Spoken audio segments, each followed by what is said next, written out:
Hey guys, Stefan Fischer here from All Off Road. I hope you guys are well. In today's video I will have a look whether the EcoFlow Wave is a suitable air conditioning for tent camping and swagging.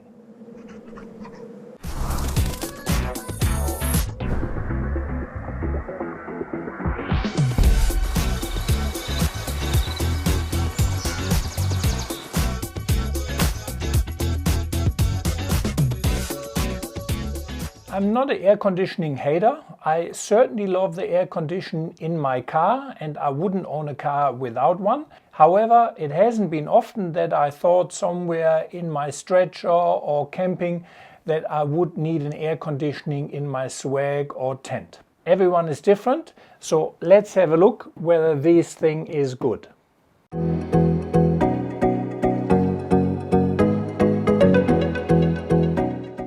For full disclosure, EcoFlow has provided me this unit for review and testing purposes.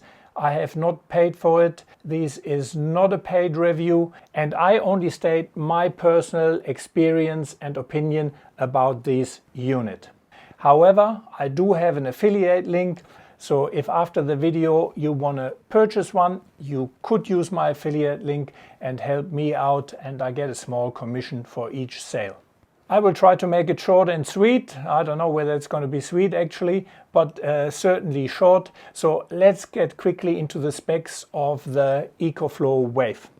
The unit weighs 17 kg without a battery and costs $2,400. The dimensions are 52 by 31 by 42 centimeters. The smallest 1000 watt-hour additional battery pack weighs 7.5 kg and adds another few centimeters in height. The additional cost is $1,699. A cooling capacity of 4000 BTU is provided by the unit.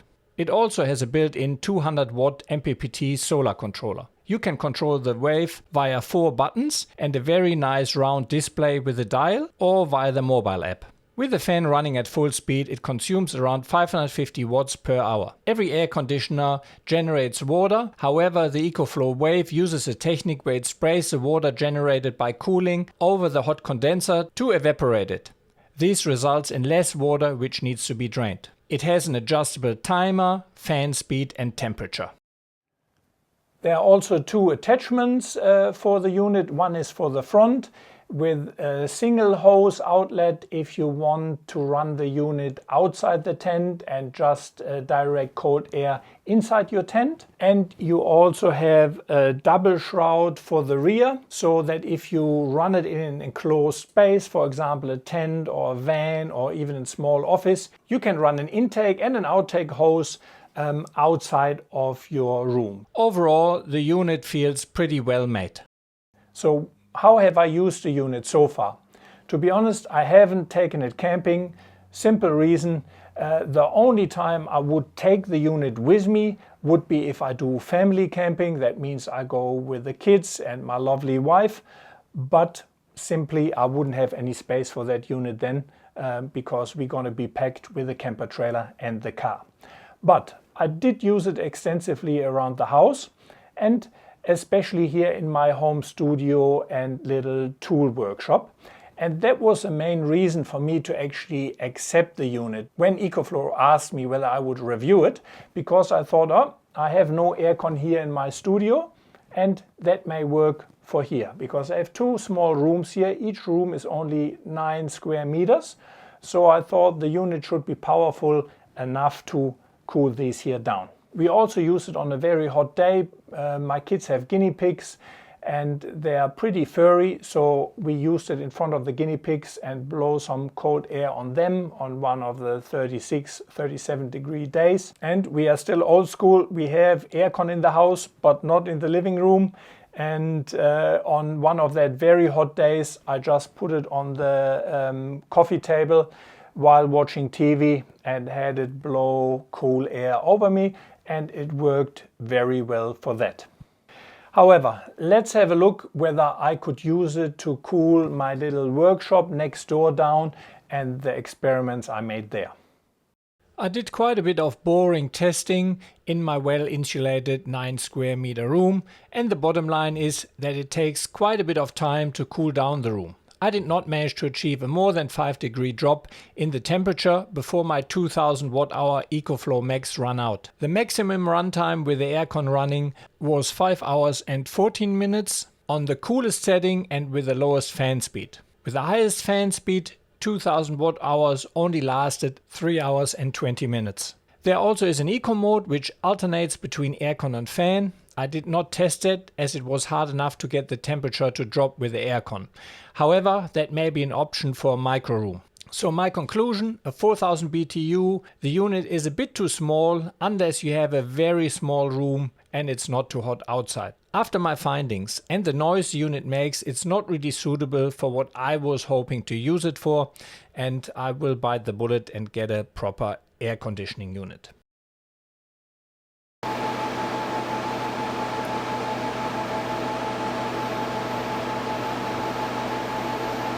Give you an idea of how loud everything is.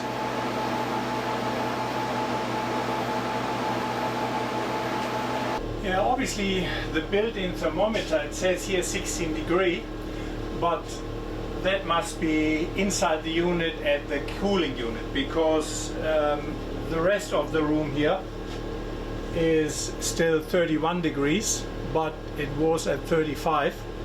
So the EcoFlow Wave is a proper portable air conditioning unit. It's not an evaporation cooler or the likes. It is exactly what you would have in your house, just in a smaller condensed version.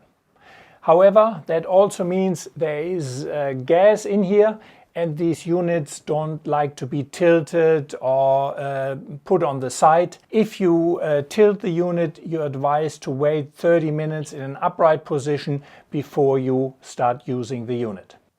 So let me give you my opinion whether I think the unit is suitable if you take it camping with you in a tent or swag. Look, the unit works as advertised and it will definitely cool down your swag or your tent. However, there are a few problems which I see with that. A tent or a swag has no insulation. That means as soon as you turn the unit off, the temperature will raise fairly quickly again.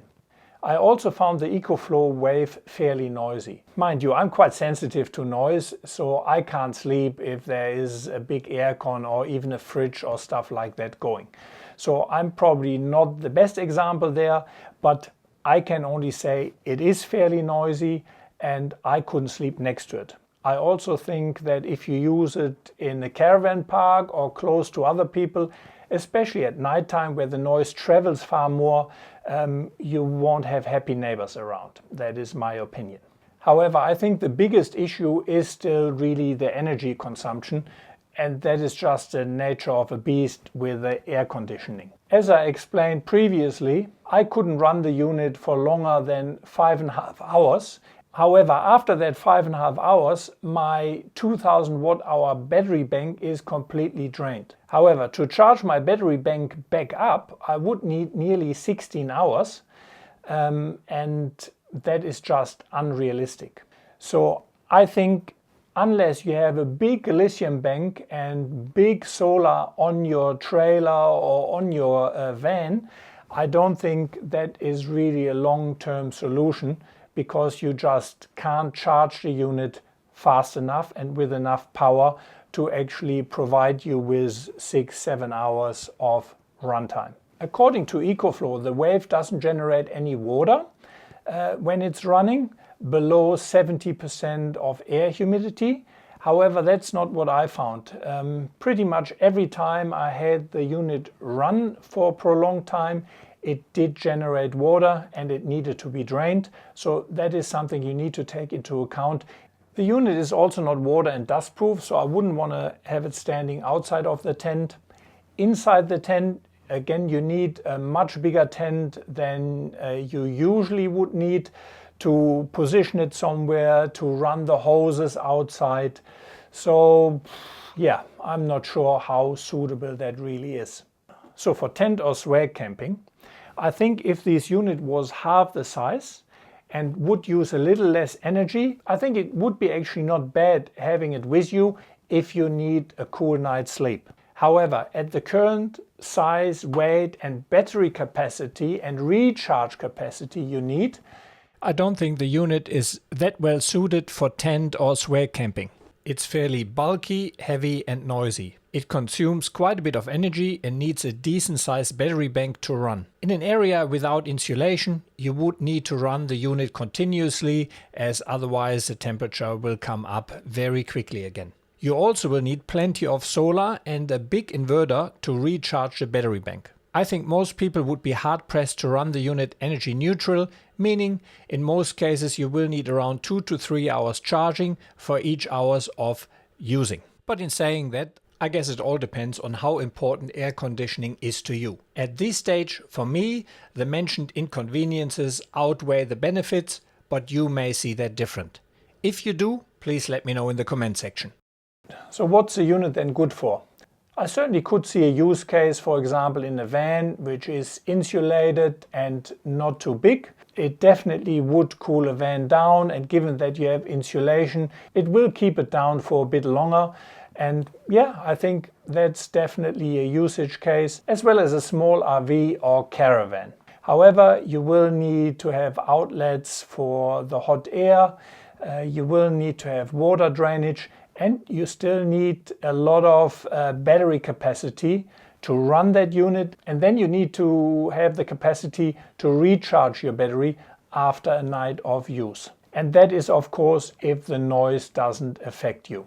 I think around the house as a kind of a little emergency air conditioning, or to air condition a small office, it's definitely suitable, it's stylish, it looks good. But on the other hand, you probably can pick up the unit from any of the electrical stores for half the price with higher output, but not looking as stylish. So that's my personal opinion. I don't think I would be purchasing one of these units. Yeah guys, I hope that video was useful to you. If it was, please don't forget to share, like, subscribe, and maybe even consider heading over to Patreon or to buy me a coffee, and with the equivalent of a cup of coffee or two per month, you can really help me creating these videos.